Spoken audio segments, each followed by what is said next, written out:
adventurers, welcome to day 3 of 246 as I train for my first 100-mile ultramarathon.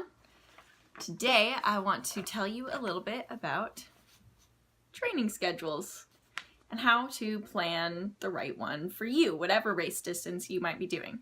So when I first started running and I picked my half marathon that I was going to train for, I found a really wonderful training schedule online from Higdon.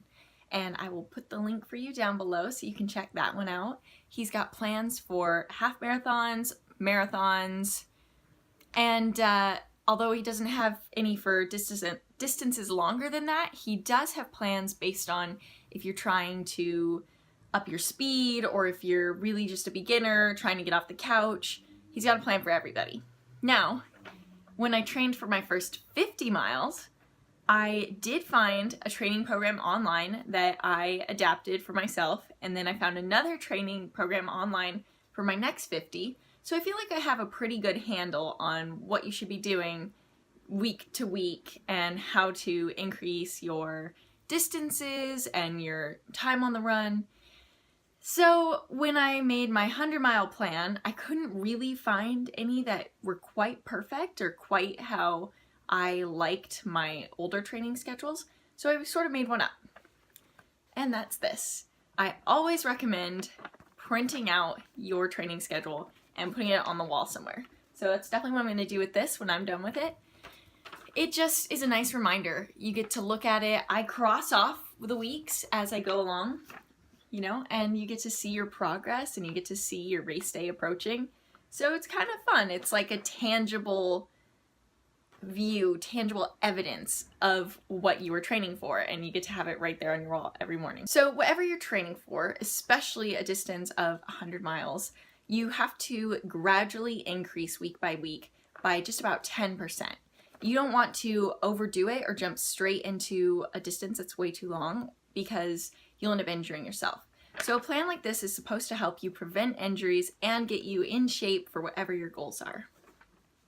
What I do is I run 3 times a week, smaller runs, somewhere between 3 miles to 5 miles for the first month, and then it increases to be more like 5 to 7 miles, but you're never really running more than like 10 miles in these shorter runs, even as you progress closer to the race date, and your weekend runs end up being longer. So on the weekend, that's when it's really important that you stick to your schedule. The smaller runs during the week, it's okay to move things around a little bit and to be kind of flexible with yourself. You know, if you can't do one, it's not the end of the world. If you decide you want to do a yoga class instead one day, again, not the end of the world. But you really do have to stick to your long weekend runs. And when training for an ultramarathon, you're going to notice that you're not just doing one long weekend run, but you're doing back-to-back weekend runs. So in an ultra training guide, whether you're running 50 miles or 100 miles, you actually never run more than 30 in one go. For a lot of training schedules, everybody does something a little bit different, but what I've gathered and what I've seen the pros training with, that's kind of the standard.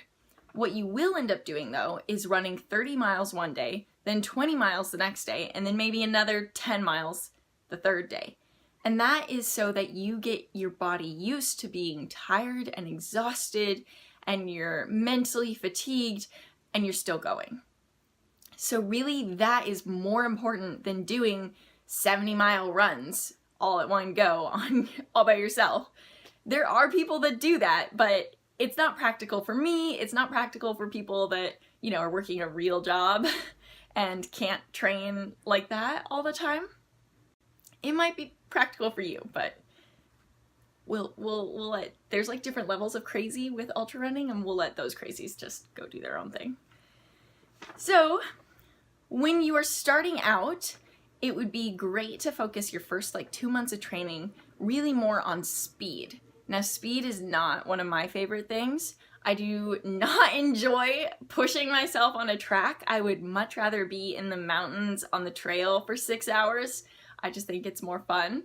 But it is so important for your body and for your running efficiency to do some speed work. So there's things called fartleks, I think that's how you pronounce it, and there's tons of other track workouts, and I'll cover those later, but it's good to plan those things like hills, you know, for one of your days. So I wrote in fartleks for 3 miles, I wrote in hills, and I alternated those, and that will really help your body get used to form and get used to the strength and everything that it needs to last longer on those long runs. So your speed workout is going to help your endurance. Another thing you really want to be doing is strength training. You know, a lot of runners think they can just go and run, and that's a great way to stay fit and a great way to keep training, but you really need the strength. If you're not giving your body the strength training that it needs, then you're going to end up injuring yourself, and that is definitely not what you want. That will totally ruin your plans for any race. So do the strength workouts, do the speed workouts, and every weekend gradually increase your mileage by a mile, and then you'll be well on your way to running whatever goal it is that you have in mind. I will share my training plan that I created with all of the specific strength exercises and cross programs that I do in my Patreon, I don't know. Link will be down below, and if you want to go follow along there, there's tons of extra bonus footage and more in-depth guides that I can give you so that you will have the tools to prepare for your race. If not, if you just want to do the basic one for a shorter distance, Higdon has a great one, and I will include that link down below. But I hope that you found this a little useful. I know it can seem daunting, especially when you have it printed out on the page in front of you, but I think that it's so helpful because you really see everything that you're going to do, and it takes a lot of the guesswork out of your training. It stops you from having to wake up and wonder, what am I supposed to do today to be prepared?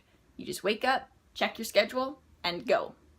So that's it for now. I'll see you again tomorrow.